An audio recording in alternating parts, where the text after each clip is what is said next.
ഇത് നമുക്ക് മരിച്ചിന് വേവാൻ വേണ്ടിയിട്ട് വെച്ച് ഇവിടെ എല്ലാവരും ഉള്ളപ്പോൾ മരിച്ചിനെ വയ്ക്കും. ഞാൻ കഴിക്കില്ല എന്നേ ഉള്ളൂ, വിറവുമില്ലാതെ.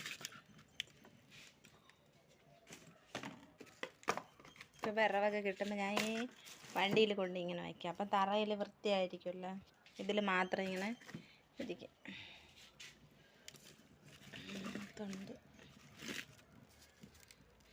എനിക്ക് ആഹാരത്തിൽ ഏറ്റവും ഇഷ്ടം മരിച്ചിനി മീനാണ്. പക്ഷെ എന്ത് ചെയ്യാൻ, കഴിച്ചുകൂടെന്ന് പറഞ്ഞ ശേഷം കഴിക്കൊക്കെ ഇല്ല. അതല്ല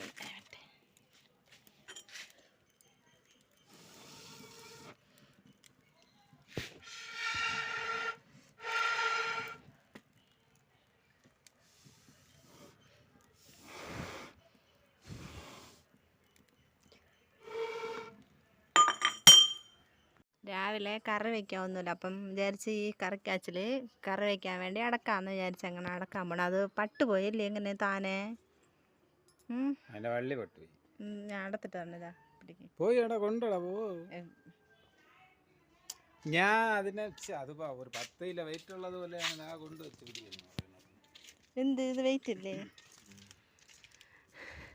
വീട്ടിലെല്ലാവരും ഓരോന്ന് ഇതേപോലെ നടന്നത് നല്ലതന്നെ. അപ്പം അതൊക്കെ തൊട്ടത്ത് വന്നല്ലേ എല്ലാം ഇതായിപ്പോ അല്ലേ?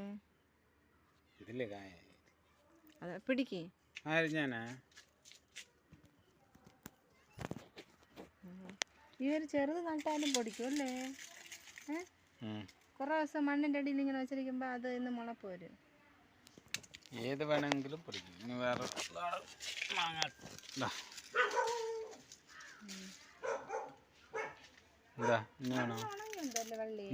അത് ഇതിന്റെ മൂടൊക്കെ പുറത്ത് കിടക്കുന്നു. ഇത് അതിലുള്ള ഇത് അത് ക്രമേണ അത് പെട്ടോ. നിങ്ങൾ വെള്ളം ഒഴിക്കുന്നില്ലല്ലോ. ഇതിന്റെ മൂട് ഇതാ അവിടെ. അതാ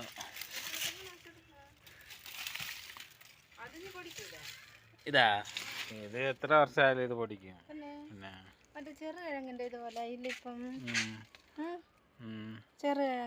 ഇതേപോലത്തെ ഒരു ചെറിയ ഇതിന്ന് ചെറിയ കായാണ് ഇട്ടത്. അതിന്റെ വേര് കണ്ടില്ലേ? ഇത് പട്ടുപോകില്ല. ഇത് വള്ളി പട്ടുപോയാലും കിഴങ്ങ് അങ്ങനെ ഇരുന്നിട്ട് അടുത്തതില് ഇതപ്പടി അടുത്ത് വീണ്ടും ഇത് കുറച്ചിട്ട് താത്ത് വെക്കണം. പിന്നെ മണ്ണിടാൻ അത് മരിച്ചു. ഞാൻ ഇത്രയും കിട്ടി കറക്കാച്ചില്. ഇത്രയാ കിട്ടിയേ? അല്ല ഇന്നത്തേക്ക്, നാളെ കഴിഞ്ഞ് വെളുപ്പങ്ങളത് കറി വയ്ക്കാമല്ലോ. ആയിക്കോട്ടെ. ഇത് പക്ഷെ വീട്ടിൽ നിന്ന് പോകാനും നടുന്ന നല്ലതാണ്. നമുക്ക് ഉരുളക്കിഴങ്ങിന് പോകാനും കറി വയ്ക്കാമല്ലോ. എന്തായാലും നാളത്തേക്ക്. അതെങ്ങനെ പട്ടു പോയിരിക്കണം അല്ലെങ്കിൽ അത് നടാ. അതിന് കുറേ എന്ന് വെച്ചാൽ അത് നട്ട് കഴിഞ്ഞാൽ അത് മരത്തിൽ എവിടെയെങ്കിലും പടത്തി വിടണം. എന്തിനു വേണം അതിന് ചോറ് കൊടുത്താ? ഏത്ത വഴയ്ക്ക തോരൻ വെക്കാൻ വേണ്ടി ഇങ്ങനെ കനം കുറച്ച് ചെറുതായിട്ട് അരിഞ്ഞു വെച്ചിട്ടുണ്ട്. ഇനി തോരൻ വെക്കണം.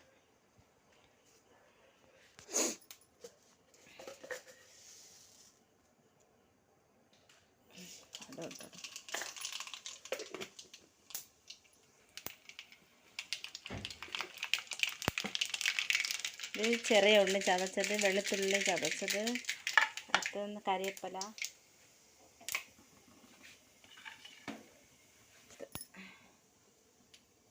രണ്ട് ചെറിയ വെളുത്തുള്ളി ചതച്ചത്,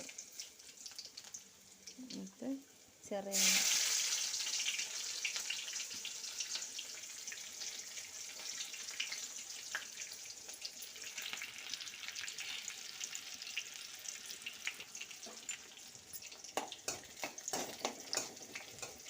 തോരനല്ല വെഴുക്ക് വെട്ടാൻ വേണ്ടിയിട്ട്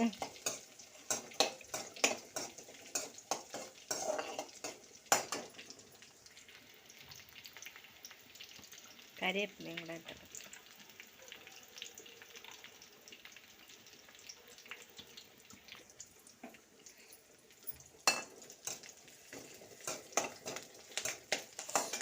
മുഖത്ത് തെറിച്ച് വെളുത്തുള്ളി പൊട്ടി തെറിച്ച്.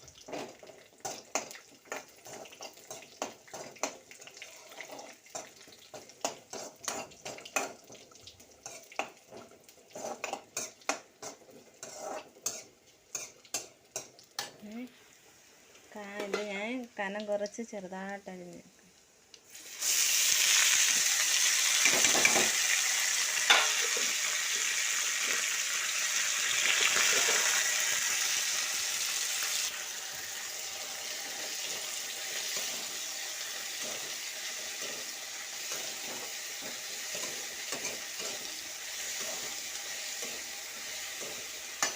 ചീൻചട്ടി അത് മാറ്റിയിട്ട് ആ ചീൻചട്ടി കനം കുറയായാലും അത് ഇങ്ങനെ വാഴയ്ക്കകത്തിട്ട് അത് ഉണക്കമുളക് ചതച്ചതില്ല മറന്നു പോയിട്ട്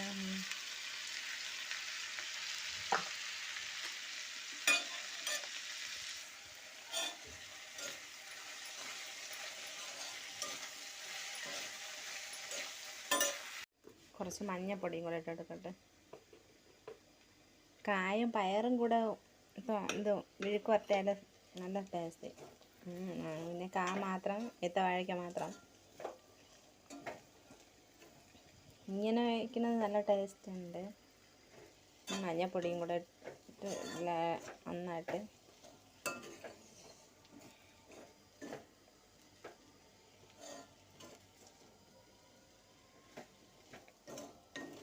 തേങ്ങയൊന്നും വേണ്ട.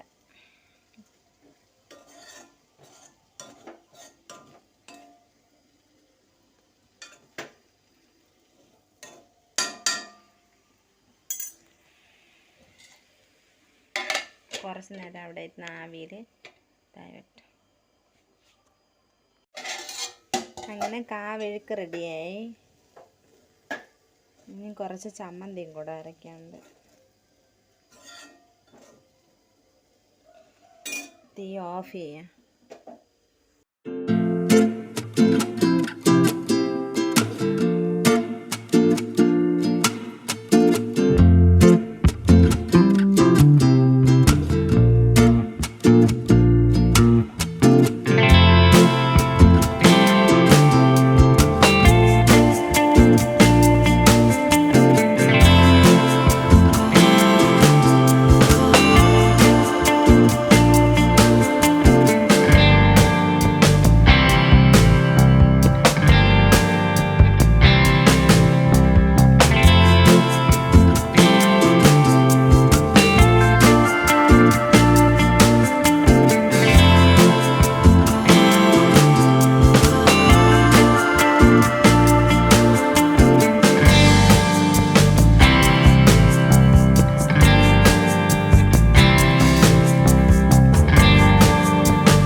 നമുക്ക് കാപ്പിക്ക് പുട്ട് തന്നെ കേട്ടാ.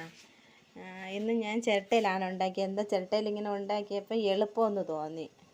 അപ്പം പെട്ടെന്ന് തന്നെ 5 എണ്ണം ഉണ്ടാക്കാൻ പറ്റും. അതുകൊണ്ട് ഇന്നും ചിരട്ടയിൽ തന്നെ ഉണ്ടാക്കിയത്.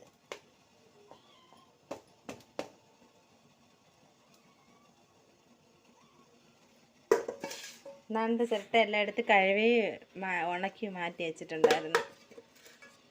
ഇന്ന് ചമ്പാ പുട്ടാണ്. മറ്റേ വെള്ള പച്ചരിയുടെ ചുവന്ന പച്ചരി വെച്ച് പൊടിച്ച് ഉണ്ടാക്കിയത്.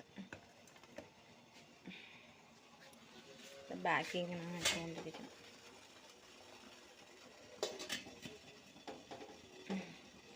ഇങ്ങനെ ഉണ്ടാക്കിയപ്പോൾ എളുപ്പമായി തോന്നി. അതുകൊണ്ട് പിന്നെ ഇന്നും അതിൽ തന്നെ ഉണ്ടാക്കാമെന്ന് വിചാരിച്ച് അങ്ങനെ ഉണ്ടാക്കി.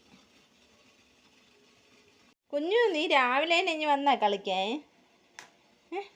കുഞ്ഞിൻ്റെ രാവിലെ തന്നെ വന്ന് കളിക്കണം കാലിൽ കെട്ടി. കുഞ്ഞു